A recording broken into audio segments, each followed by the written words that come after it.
Olá pessoal, bom dia, a graça e a paz de Cristo Jesus. É bom estarmos aqui para mais um estudo da nossa classe de Apocalipse, poder aprender um pouco mais da palavra de Deus. Espero que vocês estejam nessa manhã animados, espero que estejam entendendo, compreendendo, tenham gostado das respostas que vocês têm dado, sinal que estão conseguindo, entender e compreender os sentidos daquilo que a palavra coloca.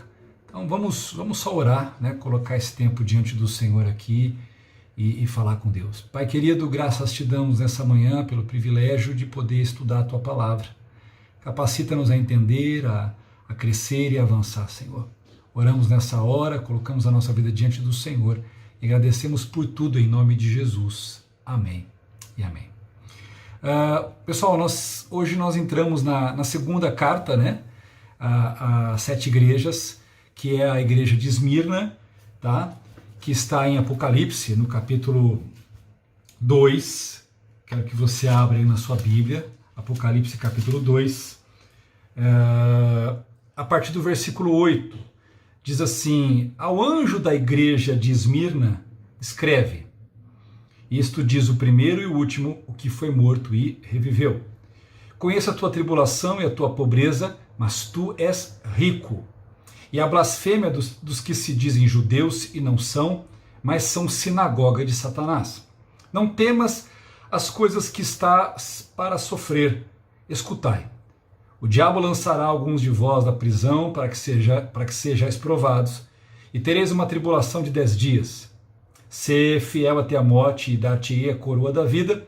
Quem tem ouvidos ouça o que o Espírito diz às igrejas. O que vencer, de modo algum sofrerá o dano da segunda morte. Bom, vamos entender tudo isso que está sendo colocado aqui. É interessante a gente pensar, Esmirna, ela existe ainda hoje, essa cidade, na Turquia. É óbvio que ela não chama mais Esmirna, tá? A cidade chama Izmir, tá? Ela é uma das maiores cidades da Turquia, se eu não me engano é a terceira maior cidade da Turquia, tá? Ela é um grande centro comercial. Eu vou depois mandar o PDF para vocês, eu coloquei uma imagem lá de Esmirna, vocês vão ver que é uma cidade muito bonita, tá? Me abastecendo com o cafezinho aqui. Que mais a gente pode colocar aqui para enriquecer o nosso estudo, tá? Sobre Esmirna. Esmirna foi uma cidade que, na história dela, tá? Foi uma cidade que passou por guerras, muitos massacres, uma cidade que sofreu com terremotos, com fogo, com praga, tá? Foi uma cidade que, durante o tempo do Império Romano, ela foi muito fiel ao Império Romano, inclusive a questão dos cultos, os cultos que tinham as divindades romanas, até o próprio culto ao imperador. Historicamente se relata que no centro da cidade havia ali estátuas, dos deuses romanos Poseidon, Ártemis e Deméter, tá? Além, é claro, do culto ao imperador. Você vai vendo que ao longo do tempo, com a ascensão e a predominância muito grande do Império Romano, muitos imperadores, por conta do poder, da grandeza, da bajulação, achavam-se tão gloriosos, tão poderosos, que eles se viam como deuses. E alguns deles começaram de fato a aceitar esse tipo de adoração. Então era comum em algumas cidades, em alguns lugares dentro do Império Romano, que haviam rituais de adoração e de culto ao imperador, onde as pessoas de fato ali elas participavam, elas adoravam o imperador como um deus, tá? Às vezes, muitas vezes dobravam seus joelhos e faziam algum tipo de adoração, e isso gerou um problema muito grande com os cristãos, porque os cristãos eles não participavam dessas celebrações, eles já não participavam dos cultos, e dos lugares de adoração pagão, mas também muito menos do culto ao imperador, tá? Lembrando uma coisa interessante, que a palavra imperador é a palavra Curios, tá? É a palavra com K maiúsculo, e essa palavra Curios, ela tinha um sentido assim, aquele que era dono e senhor de todos, tá? E os cristãos, na verdade, eles pegaram essa palavra que foi usada, aplicada ao imperador, ainda mais com essa questão da idolatria e do culto ao imperador. Eles trouxeram isso, reconhecendo assim, não, o imperador não é Cúrios, são homens, esses homens eles morrem. O único que morreu e ressuscitou foi Cristo. Então Cristo é Cúrios. Cristo é o Senhor de tudo. Cristo é aquele que tudo pertence a Ele. E as Escrituras falam isso. Então, com o tempo, na verdade, muitas das perseguições que aconteceram com os cristãos era justamente assim, quem é Cúrios para você? Né? Quem é o imperador? Quem é o Senhor de tudo? E é claro que quando os soldados romanos ou aqueles que estavam em ordem serviam ao Império Romano faziam esse tipo de pergunta, era justamente para poder desmascarar, porque um cristão não ia dizer que César era Cúrios, ia falar que Jesus Cristo era Cúrios, Jesus Cristo era o Senhor. E aí muitos eram presos e perseguidos e morriam exatamente porque se negavam a confessar César como Cúrios, mas professavam que o único e verdadeiro Cúrios era Jesus de Nazaré, o Filho de Deus. Tá? Então, por conta dessa situação, você vai ver, por conta dos cristãos não participarem desses rituais, dessas celebrações, muitos foram acusados de deslealdade. Tá? Muitos foram acusados de ameaçar as leis e a ordem romana. Então, haviam denúncias e muitos acabavam sendo presos justamente por quê? Porque se não eram adoradores do Império Romano ou dos deuses romanos, na verdade, essas pessoas eram vistas como pessoas perigosas, como pessoas que de alguma forma elas ameaçavam o sistema que estava ali. Então elas acabavam sendo perseguidas, ok? Por conta disso, desse contexto todo, o que acontece em Esmirna? Esmirna é uma cidade que os cristãos que estão ali vão sofrer muita oposição, vão sofrer muita resistência, principalmente no primeiro século ali. É claro que isso vai se intensificar no segundo século, mas no primeiro momento eles vão observar o quê? Que essa resistência, que essa oposição, ela começa a se aumentar grandemente. E isso começa a trazer perseguições, e essas perseguições que muitas vezes causavam prisões, causavam mortes, alguma coisa nesse sentido, isso foi enfraquecendo. Aquela igreja foi se enfraquecendo, primeiro porque alguns que faziam parte da comunidade, por conta das perseguições, abandonaram. Abandonaram porque tinham medo, abandonaram porque não queriam morrer, abandonaram até muitos porque estavam ali, mas não tinham convicção da sua fé ao ponto de morrer por ela. Tá? Então isso existiu. Tá? Também muitos porque foram presos e foram torturados e mortos. Tá? Historicamente, muitos ali foram queimados vivos, foram torturados, e uma prática que foi ganhando espaço, né, foi a entregar os cristãos para as feras. Então você tinha ali aquelas arenas romanas, né, onde tinham jogos, combates, e eles colocavam ali um bando de cristãos e soltavam feras, tigres, leões, e esses animais acabavam atacando e devorando, matando, né, os cristãos que estavam ali dentro da arena. Tá? E é interessante porque isso foi acontecendo, isso foi aumentando, essa resistência, essa perseguição foi aumentando. Só que, curiosamente, a igreja, apesar de fraca por quê? Porque ela não tinha poder político, ela não tinha poder social, ela não tinha esse tipo de influência, ela não tinha uma influência que pudesse guardá-la de tudo isso.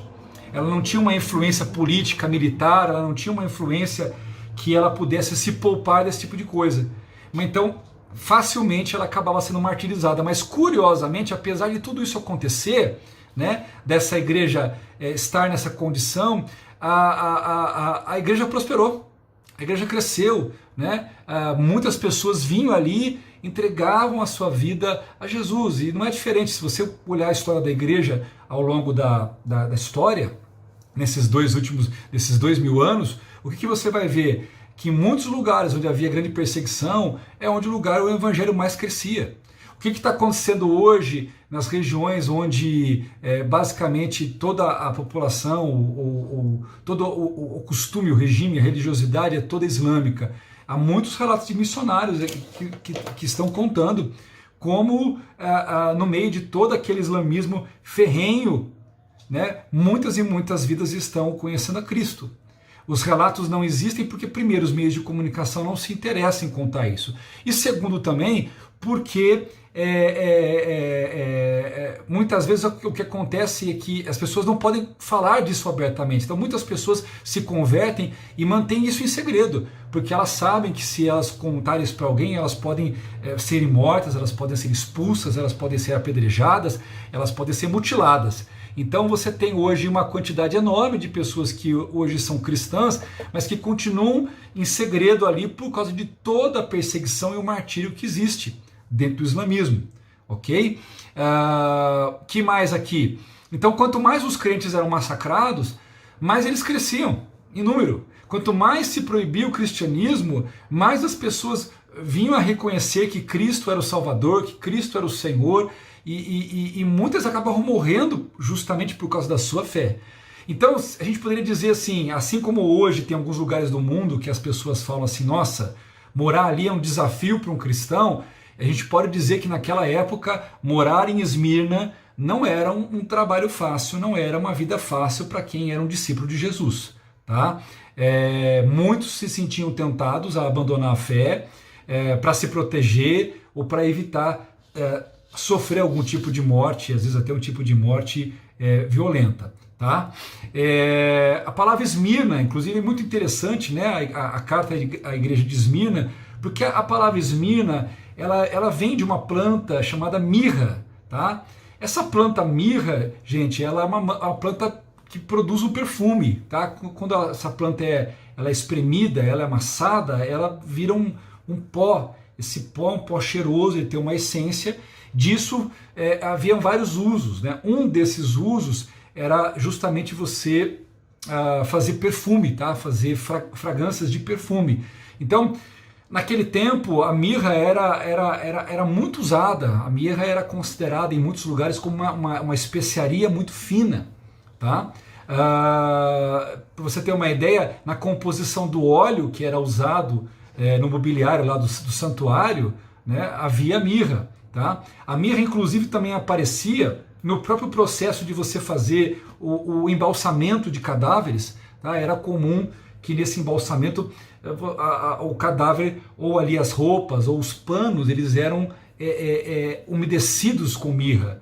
Então era todo um cheiro, né, que se criava, um cheiro de perfume, né, e até mesmo havia incensos onde você tinha ali a essência de mirra por causa do cheiro que aquilo gerava. Então, quando a gente pensa no nome de Esmirna, a gente vê esse processo, até mesmo o processo como a planta produzia o seu perfume, né? A planta tinha que ser espremida, aí ela, naquele processo manual, que ela era amassada, e quanto mais amassada, mais cheirosa ela ficava. Então, muitos fazem essa ligação dizendo que quanto mais a igreja provada, quanto mais a igreja perseguida, ela é espremida, né, mais ela exala o bom cheiro de Jesus. Ok? É uma comparação bem bacana. Aí, indo para o texto aqui, né, o que a gente vê aqui no versículo 8?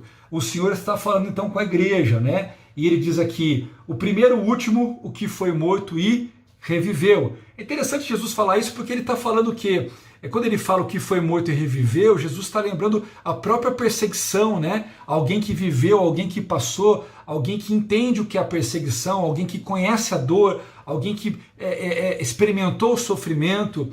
Então, quando Cristo está colocando, e é interessante para cada igreja, ele se apresenta de uma forma, e aqui ele se apresenta para essa igreja aqui, né? Ele coloca o primeiro e o último, né? Então isso tem muita referência com o capítulo 1, quando ele usa aquela questão do alfa e do ômega, do princípio e do fim. Então primeiro ele exalta uma condição, né, de superioridade, da sua divindade, do seu poder, né, daquele que é o primeiro, daquele que é o último. Mas também quando ele fala que foi morto e reviveu, ele ressalta também a questão do próprio sofrimento, né, do próprio martírio, da própria dor, né, isso é um testemunho para que aqueles irmãos não desamparassem, porque quem está falando com eles é alguém que passou pela mesma situação que eles, tá? Mas também quando Cristo fala aquele que está morto reviveu, a palavra também traz esperança. A esperança o que? Ele está falando da sua ressurreição, que a morte não pôde vencê-los, entendeu? O martírio não poderia, ainda que morressem, eles iriam ressuscitar. Então tudo isso é uma palavra para que ele começa tratando a igreja de uma forma para que a igreja não desanimasse. Mas aquela igreja, mesmo diante do seu sofrimento, ela mantivesse o seu bom ânimo. Ok? Aí ele fala, conheço as tuas obras, a tribulação e pobreza. E aí ele põe, mas tu és rico. Tá? O que é interessante quando a gente leu aqui, né, todos os versos, do verso 8 até o verso 11, e você reparou o quê? Você reparou que aquela estrutura da carta, onde Jesus ele fala a respeito da igreja, onde ele dá ali o diagnóstico dela, você repara que ele não traz nenhum alerta, não há nenhuma reprovação de Jesus em relação à igreja de Esmirna. Né? Ele fala das obras, então ele está reconhecendo as obras, assim como ele reconheceu as obras de Éfeso, ele reconhece que aquela igreja era uma igreja de boas obras. Tá? Ele fala da tribulação, e obviamente quando ele cita a tribulação, né, ele está falando exatamente desse contexto que eu já expliquei para vocês, de toda a tribulação que vinha de fora, das lutas, da perseguição, né, desse sofrimento que Jesus reconhece, que ele vê, né, e o que é interessante, ele reconhece que ele vê, mas Jesus não chega em momento algum e ele fala que ele vai tirar a igreja. Ele reconhece, ele fala, eu sei que vocês estão em sofrimento, eu sei que vocês estão debaixo de luta. E queridos, nós temos que entender como a igreja desta hora, deste momento, que muitas vezes o Senhor sabe o nosso contexto, o Senhor conhece as nossas lutas, às vezes a nossa oração é, Senhor, acaba essa luta, acaba essa dor, acaba esse sofrimento, e o Senhor reconhece, mas isso não significa muitas vezes que o fato do Senhor Jesus reconhecer o sofrimento significa que Ele vai nos poupar da dor. Às vezes o Senhor não nos poupa da dor. Muitas vezes o Senhor não nos poupa da dor. Não porque não nos ame, não porque não se importe conosco, não porque Ele não ligue para o nosso sofrimento, mas porque existe um aperfeiçoamento. A palavra de Deus fala que na dor o nosso coração se faz melhor. E muitas vezes é na dor. Você pode observar na sua vida, você teve muitos aprendizados com as coisas boas que aconteceram, é verdade. E você teve muitos aprendizados com as coisas ruins, mas pode observar, e eu falo isso sem medo de errar, foram as coisas mais difíceis, mais complicadas, foram essas dores que nós sofremos que mais nos fizeram crescer. Nós crescemos muito mais pelas dores que passamos do que com as alegrias que nós temos. Ok? E aí o Senhor fala da pobreza daquela igreja. E é claro que aqui ele está colocando de uma pobreza, que é uma pobreza material. Né? Apesar da cidade ser uma cidade próspera, né? Eles eram pobres. Então, assim, por conta de serem cristãos, por conta de perseguição, por conta de denúncias, muitos foram presos, muitos tiveram as suas propriedades, tiveram seus bens confiscados pelo poderio romano, tá? Muitos sofreram encarceramento, muitos foram levados à condição de pobreza. E, queridos, isso ainda acontece. Eu vi um testemunho de um missionário que apoia missionários que estão nessa região de perseguição, na janela 1040, que é a área onde o evangelho ainda foi muito pouco ministrado e ainda onde você encontra os maiores grupos religiosos ainda que precisam ser alcançados, né, elevados a Cristo. Nesses lugares é comum, por exemplo, nas cidades hoje, os muçulmanos fazem muito isso, quando as pessoas se convertem ao cristianismo ou descobrem que são cristãs, os muçulmanos são proibidos de comprar naquela loja, são proibidos de comprar o produto, de ter relacionamento. Então é comum que um comerciante cristão, é comum que uma pessoa que tem o seu trabalho, por conta da sua fé, ela acaba falindo, porque ela não tem para quem vender. Imagina um cristão no meio de uma cidade muçulmana e nenhum muçulmano pode comprar dele, porque senão esse muçulmano sofre algum tipo de penalidade. Então esse cara vai falir. Esse cara vai fechar, esse cara vai ser levado, ele não vai conseguir pagar os impostos, ele não vai conseguir sustentar a sua vida. Em alguns lugares, por exemplo, no Oriente Médio, o sistema de escravidão ele existe.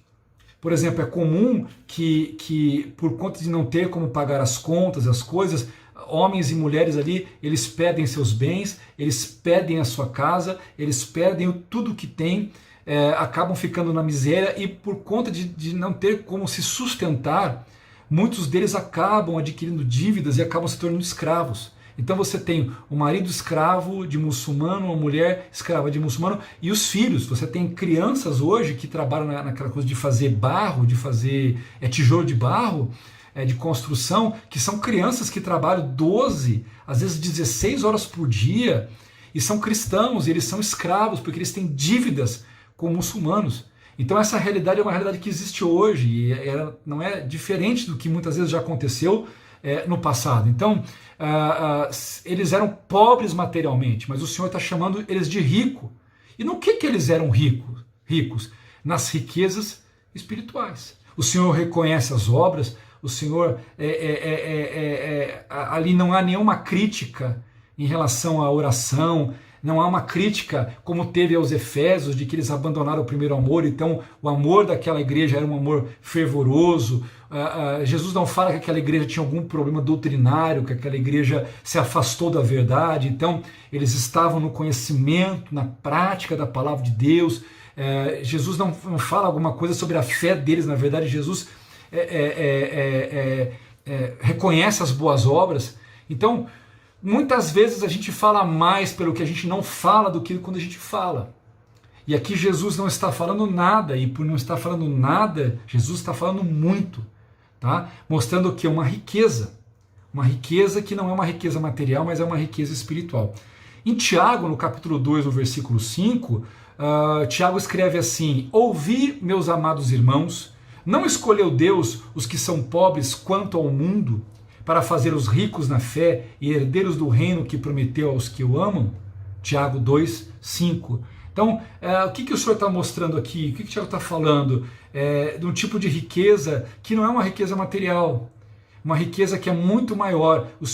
Tiago está dizendo o que é ser rico diante do Senhor. E ser rico diante do Senhor não é a riqueza. Você pode ser a pessoa mais miserável nesse mundo, mas você pode ser um milionário espiritual. E você pode ser a pessoa mais rica desse mundo e pode ser, na verdade, um miserável espiritual. Não que eu esteja dizendo que o problema é dinheiro. A Bíblia não fala isso. O problema sempre é o amor ao dinheiro, né? Mas o que é importante a gente entender aqui nesse contexto nosso é compreender o que faz alguém ser rico diante do Senhor. Porque o Senhor está dizendo que essa igreja é rica. E o que torna essa igreja rica, né? Não é a riqueza material, porque eles são pobres. É a riqueza espiritual de uma fé verdadeira, de um amor que não é fingido, de uma vida praticando a palavra de Deus, de boas obras, né? de oração. Então isso traz um exemplo para nós, né? Se o Senhor tivesse que falar de nós seríamos considerados ricos ou pobres, né? Será que nós seríamos ricos diante do Senhor?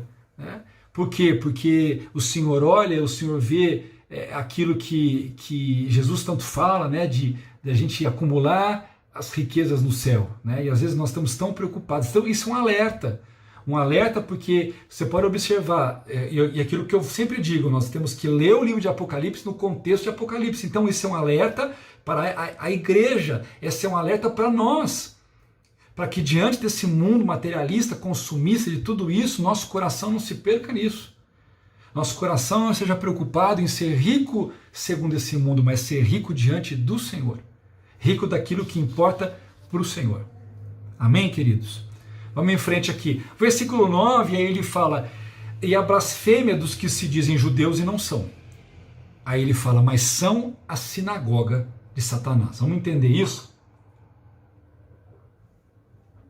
Blasfêmia geralmente se refere a dizer uma palavra contra Deus. E aqui a blasfêmia ela está sendo trazida para um aspecto de sofrimento dos crentes de Esmirna. Porque eles estão sendo difamados, blasfemados. E detalhe, eles estão sendo difamados e blasfemados por judeus. E aí Jesus vai dizer que se dizem judeus, mas não eram verdadeiros judeus. A gente tem que entender porque ele não está falando de gente que era falso judeu no sentido de descendência física. De fato, eles eram judeus segundo a carne. Tá? Então, quando Jesus fala aqui judeus que se dizem judeus e não são, ele não se refere ao sangue, ele se refere a uma descendência de fé. Tá? Observe que na construção, através de Abraão e através depois de Moisés, a descendência, ainda que houvesse uma descendência natural, física, na verdade o Senhor já apontava para uma descendência que seria uma descendência espiritual. Ok? Para o Senhor era mais importante não se as pessoas nasceram, tinham sangue judaico, mas se as pessoas tinham a fé. Tá? E uma passagem muito interessante, ela está em João, no capítulo 8, tá? Eu estou até abrindo aqui minha Bíblia, quando Jesus, depois que Jesus fala lá, e conhecereis a verdade vos libertará, no verso 32 ele fala, se o Filho vos libertar, verdadeiramente sereis livres, e ele continua construindo, e ele começa a falar aqui, no versículo 37 de João 8, ele fala, porque aqueles homens, quando ele fala que conhecereis a verdade vos libertará, aqueles judeus que estavam ali ao seu redor falam para Jesus assim, somos descendentes de Abraão e jamais fomos escravos de ninguém, né? E aí Jesus vai dizer, olha, né, se o Filho vos libertar, verdadeiramente vocês vão ser livres. E aí ele começa uma construção, e no verso 37 é onde ele vai dizer assim, seis que sois descendentes de Abraão, contudo, procurais matar-me. Então quando ele fala, sei que sois descendentes de Abraão, ele está falando da descendência de sangue. E aí na sequência ele fala, contudo procurai-me matar, porque a minha palavra não penetra em vós. Eu falo do que vi na presença do Pai, e vós o que ouvistes do vosso Pai. Aí eles respondem novamente dizendo, nosso pai é Abraão. E Jesus vai dizer assim, se fosseis filhos de Abraão, praticaríeis as obras de Abraão. Mas quando procurais matar-me, homem que vos disse a verdade de que Deus ouviu, Abraão não fez isso. Vós fazeis as obras de vosso pai. E eles protestam, nós não somos filhos ilegítimos. Temos um pai que é Deus, porque eles estavam, o judeu ali entendia assim, se eu sou filho de Deus, se eu sou descendente de Abraão, eu já sou filho de Deus, eu tenho uma paternidade. E Jesus vai dizer assim, Jesus fala no verso 42, se Deus fosse o vosso pai, vocês me amariam, pois eu vim de Deus e aqui estou. Mas não vim por mim mesmo, mas foi Ele que me enviou. Aí ele fala, por que não entendeis a minha linguagem? Ele pergunta, por que não podeis ouvir a minha palavra? E aí ele fala, vós pertenceis ao vosso pai, o diabo. É claro que o diabo não tem descendência física. É claro que Jesus está falando de uma descendência de fé, a quem pertence aquela fé. Por quê, queridos? João está construindo aqui que as obras, as atitudes, aquilo que praticamos é o que cremos. Então Jesus está dizendo, quando vocês estão tentando me matar, na verdade, vocês estão mostrando o que vocês creem. Vocês praticam o que vocês creem. Então as obras de vocês testificam a vossa fé. E se vocês me rejeitam e tentam me matar, vocês não podem dizer que vocês creem em Deus, que Deus é o pai de vocês. Na verdade, o pai de vocês não é Deus, o pai de vocês é Satanás, é o diabo. Por quê? Porque o diabo é homicida desde o princípio, porque o diabo não vive na verdade. Então Jesus está mostrando o quê? Que ele, exatamente esse embate que Jesus teve com esses judeus aqui a respeito de uma falsa, de uma verdadeira fé, de uma descendência espiritual e não apenas uma descendência de sangue, é exatamente aquilo que Jesus coloca. Eles se dizem judeus e não são, mas são sinagoga de Satanás, ou seja, eles adoram a Satanás, eles cultuam a Satanás. E é claro que Jesus está falando o quê? De atitudes dele, não que aqueles homens judeus se reunissem numa sinagoga e fossem adorar a Satanás. Eles estavam lá com os cânticos, eles falavam em nome de Yahvé, adoravam o Adonai, mas na prática, quem eles serviam e quem era o pai deles, quem era o ascendente espiritual deles, era o diabo, porque as obras deles não eram as obras que Deus se agradava. Tá? Então, havia uma difamação que eles sofriam, que não era uma difamação dos pagãos, mas era uma difamação dos próprios judeus. Por quê?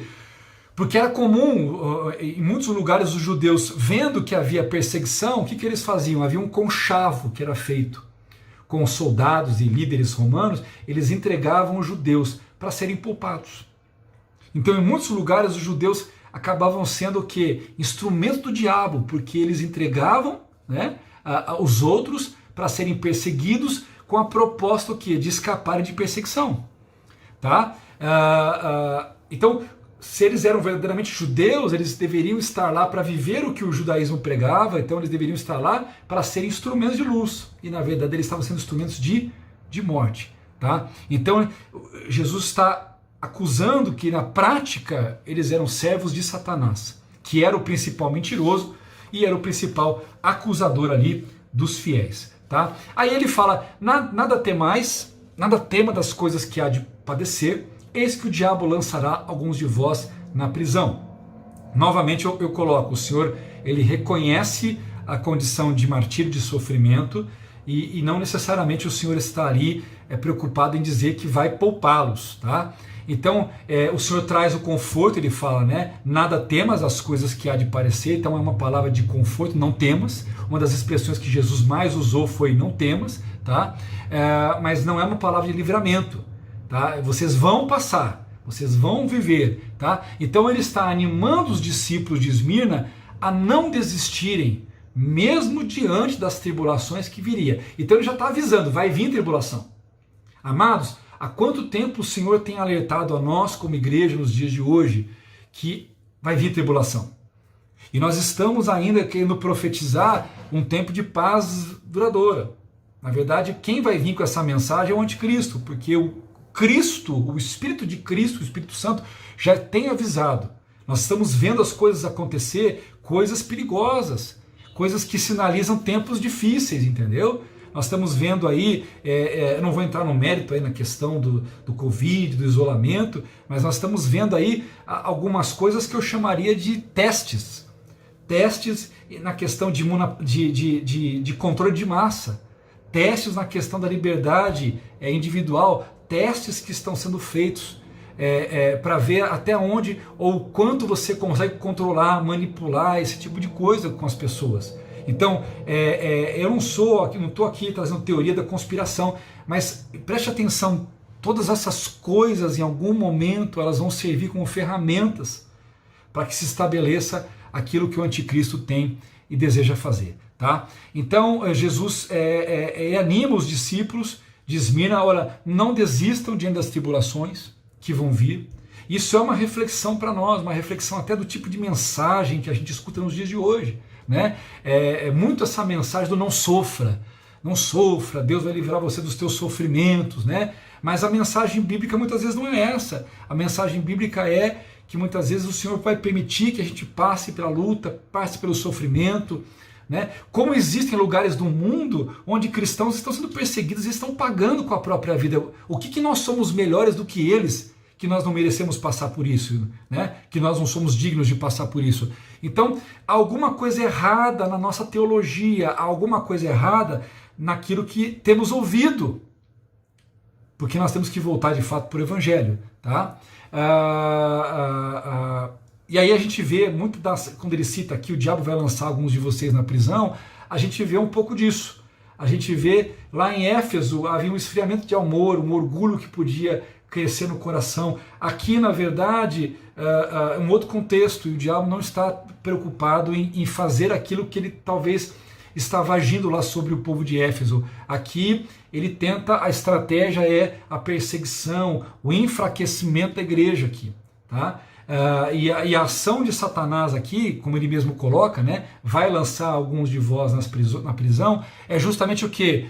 Fazer com que muitos cristãos ali acabassem presos, ok? E aí ele fala, aí vocês vão ter uma tribulação de 10 dias, tá? Ou seja, vocês vão ter um tempo, vocês vão passar por um tempo de provação da fé de vocês, tá? Então isso também é um alerta para os dias de hoje, tá? Da nossa fé ser provada, tá? E quando ele usa essa questão dos 10 dias, né, quando você encontra na Bíblia momentos em que 10 dias, 7 igrejas, sempre essas, dependendo do contexto, né? 7 dias. A ideia é o quê? A ideia é quando você encontra esse período de tempo pré-determinado, isso significa que vai vir uma provação, vai vir um momento, tá? Que ele tem um começo e um fim já estabelecido. Então, aquela igreja, né, ele está avisando que aquela igreja vai passar por um período, vai chegar um período estabelecido, né, início, meio e fim, mas esse tempo vai ser um tempo em que a igreja vai ser provada e vai passar pela sua prova. Tá? Então ele está dizendo, vai vir um tempo. Então se ele falasse assim, olha, vai vir um tempo de grande perseguição, o tempo está em aberto. Mas quando ele coloca 10 dias, uma semana, isso, aquilo, a ideia é que ele já está informando que esse tempo é um tempo determinado e esse tempo vai ser um tempo de prova e depois esse tempo acaba. Tá? Isso até para que aquela própria igreja, né, ela não desanimasse sabendo, olha, chegou esse tempo, o tempo que o Senhor falou, estamos sendo provados, a luta está aqui, mas vamos permanecer firmes e vamos permanecer na fé. Queridos, eu vou estar avisando aqui que vai parar, eu vou parar aqui e na sequência eu já continuo, restabeleço aqui o início da conexão aqui e a gente continua pegando o final dos últimos versículos aqui da carta de Esmirna. Tá bom, querido? Já voltamos aqui. Maravilha. Estamos aqui de volta. Tá? Se você olhar historicamente, a igreja de Esmirna, ela passa por esse período de 10 dias. Se você olhar historicamente, né, que não é 10 dias, o tempo é maior, tá? Ela passou por um tempo de grande perseguição, principalmente porque essa igreja ela adentrou o tempo do imperador Diocleciano. E o imperador Diocleciano ele perseguiu muito a igreja, tá? Então, historicamente ali essa igreja passou por isso. E quando nós entendemos o caráter profético do que representa a carta de Esmirna para os dias de hoje, né? Nos alertando dessa perseguição, nos alertando desse período que está chegando, para que possamos estar firmes, para a gente não venha desanimar, tá? Mas possamos estar firmes com o Senhor, confiando no Senhor, ok? Vamos em frente aqui. Depois ele fala assim, ser fiel até a morte e dar-te-ei a coroa da vida. Tá? E aqui é uma promessa para aqueles irmãos daquela época, né, os vencedores, mas também para os vencedores de todas as épocas da igreja. Tá? Então essa coroa que ele promete aqui, ela vai ser dada a todos os cristãos que forem fiéis até a sua morte. E é claro que ele está colocando essa ideia de morte em relação a martírio. Tá? Diante do martírio, diante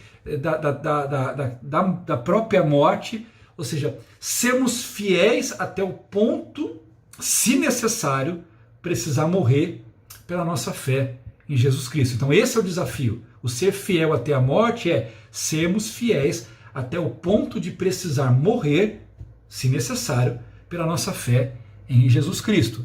Tá? Então aqui fica muito claro que a morte não é uma suposição. Ela não foi uma suposição lá atrás, ela não é uma suposição nos nossos dias, tá? É uma possibilidade real, né? Aquilo foi uma possibilidade real para os crentes de Esmirna, ela é uma possibilidade real para os crentes dos nossos dias, ainda que o nosso contexto atual agora não seja um contexto de perseguição, mas isso pode mudar.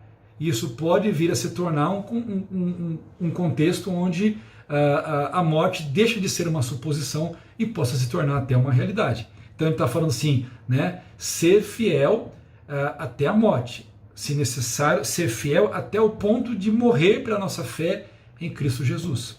Na história, Esmirna teve um pastor, em 155 depois de Cristo, um pastor chamado Policarpo.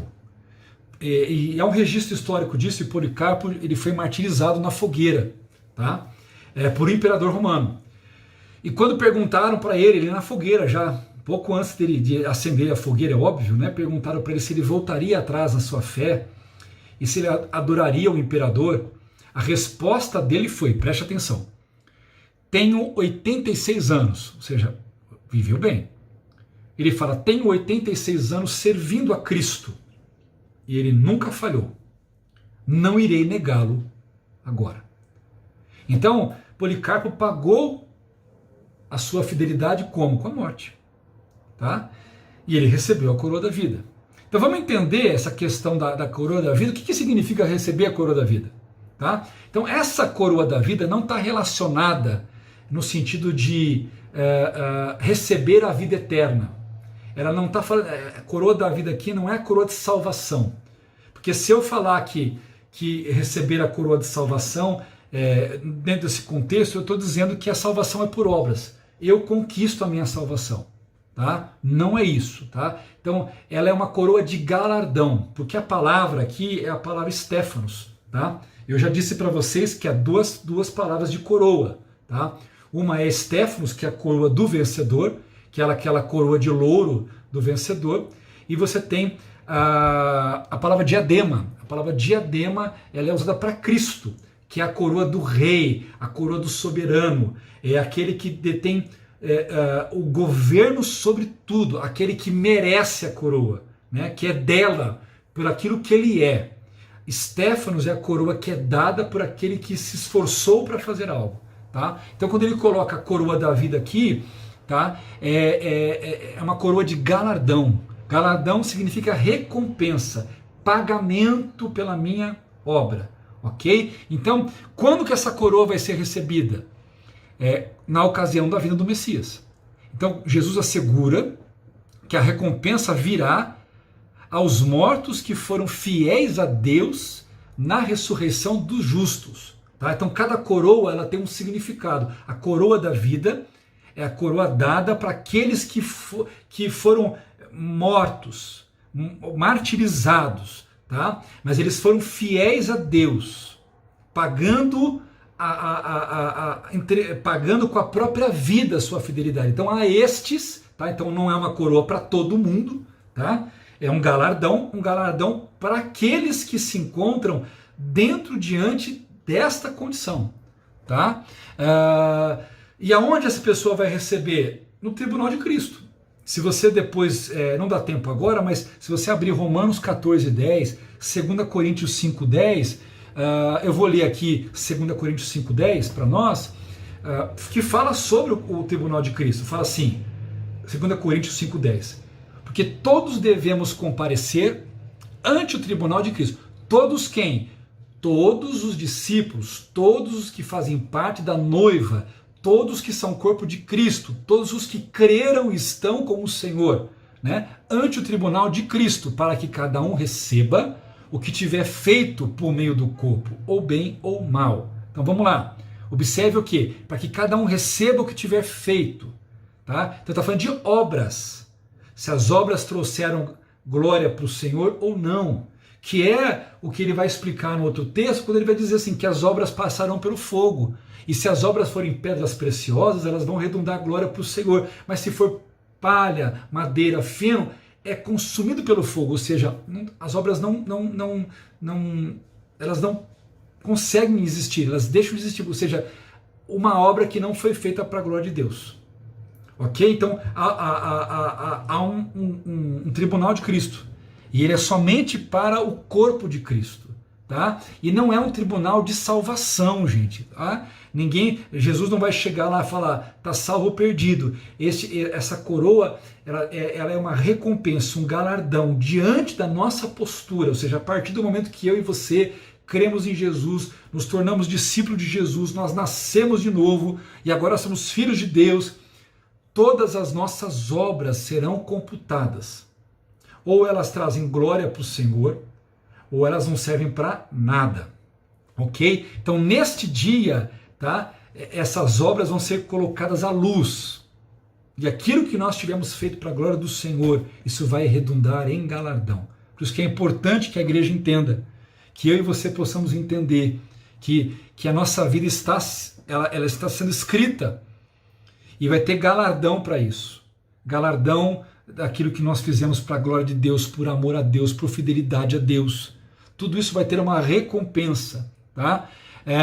Tiago 1,12 diz assim, bem-aventurado o homem que suporta com perseverança a provação, Porque depois de aprovado, receberá a coroa da vida que o Senhor prometeu aos que o amam.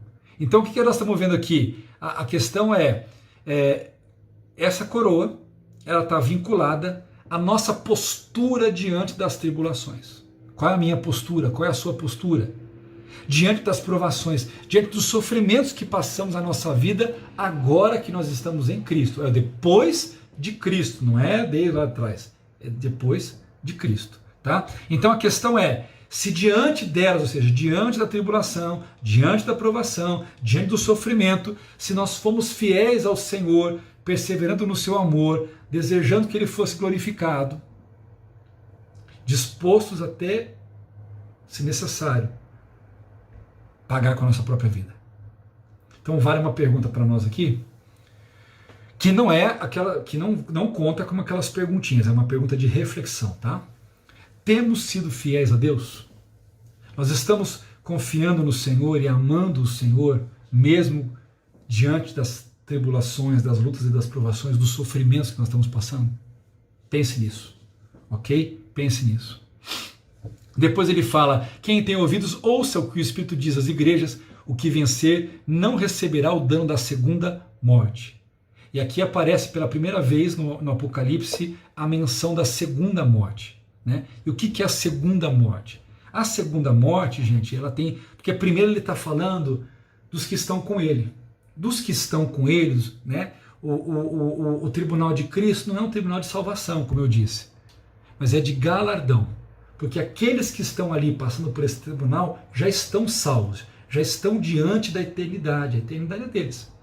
Ou eles vão passar a eternidade com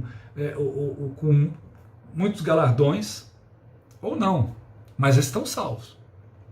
Aí quando ele cita aqui sobre a segunda morte, ele na verdade ele está fazendo uma comparação, tá? Com aqueles que não creram, tá? Com aqueles que obviamente não estão numa condição bem diferente, tá? Então ele fala, o que vencer não receberá o dano da segunda morte. Então, se o pagamento do fiel, daquele que é fiel é o galardão, o pagamento ou o galardão daquele que é infiel é a segunda morte. Isso é justamente para trazer o contraste e mostrar que ele não está falando de salvação aqui, tá? Mas de galardão. Então, ele tá colocando o quê? Né? Ele está falando aqui, o que é a segunda morte? A segunda morte tem a ver com condenação eterna. Eu só vou ler um texto que nos ajuda a entender, só para você não ficar com dúvida em relação a isso, mas depois nós vamos chegar a isso lá no fim da Bíblia, em Apocalipse 20, a partir do versículo 11 até o versículo 15, é quando João, fala assim, e vi um grande trono branco. Quando você pensar em segunda morte, pensa no trono branco. Tá? Aqui eu falei do trono, que é do tribunal de Cristo, que ele vai julgar as obras da igreja, as obras do corpo de Cristo, as obras dos fiéis. Tá? Lá em Apocalipse ele está falando o quê? João fala, eu vi um grande trono branco, e o que estava assentado sobre ele, de cuja presença fugiu a terra e o céu, e não se achou lugar para ele. Está falando de Deus, do Criador. Tá? Ele fala, eu vi os mortos. Que mortos? Os mortos. Ele não está falando aqui da igreja, do corpo de Cristo, ele está falando, até porque esse aqui é o momento final, gente. Isso aqui já aconteceu, a tribulação já terminou, a grande tribulação já terminou, Satanás já foi aqui julgado, o inferno agora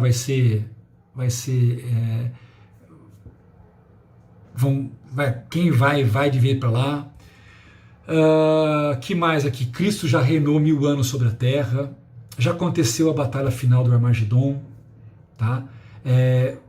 Só para vocês se situarem dentro disso, que nós vamos falar lá para frente. Não fique preocupado se você não sabe do que eu estou falando, porque lá na frente nós vamos chegar nesses assuntos, ok?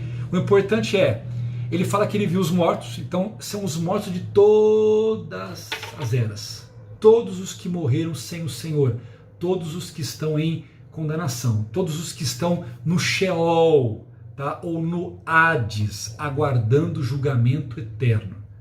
Eu vou entrar com vocês depois, aqui, para vocês entenderem, eu vou entrar com vocês falando sobre a morte, tá?